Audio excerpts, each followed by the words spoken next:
Study abroad has become the largest expenses of your corpus for your client. But if you look at it overall, there is no planning for that. And it requires a two type of planning. One is a planning coming from you guys as a financial planning. The other planning is coming from our sides or from as an immigration lawyers, that what we need to do it or what should be taken into consideration. And the most of the time what we see is that the planning is done at the last minute. Recently, about 4 or 5 months back, one of the top mutual fund managers has mentioned that you need a 10 crores corpus if you want your child to study in USA for undergrad and a master's. This is ridiculous. There are cheaper and a better options are there. If you want to purchase a car, it doesn't have to be a Rolls Royce all the time. And we all cannot afford a Rolls Royce. Forget about affording a Rolls Royce. We can't afford even the tire of the Rolls Royce. So Correct. if you are in that situation, I said, don't give a impression to the people that they have to put 10 crore rupees in your fund. I said, this is a bias advice. You got your child and you said, now I have to do the 10 crore rupees.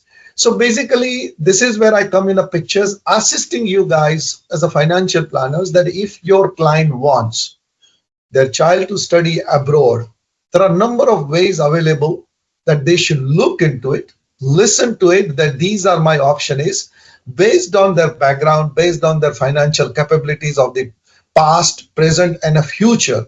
Then they decide that, okay, first they would they want their child to study abroad or not? And if they want, then which path we want to go, and then what kind of fund we need it, and then take an advice from you that, okay, this is the path we are going, and now help us to basically save the money for our children for an education.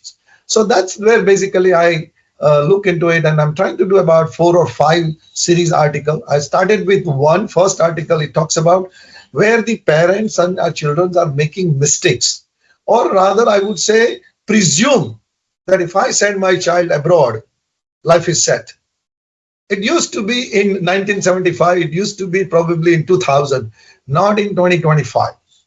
You need a much more planning and thinking long term. So in that, the few next 4 articles, I will give a details about the generic, about first one is the mistakes, then the other one is that how you do the academic planning, how you do the financial planning, then how you do the admission process, how do you do your immigration. So it's a different process for your child over the period of journey of 12 years. And that parent has to look at it. You need to plan for his academic as well, which requires a long-term planning.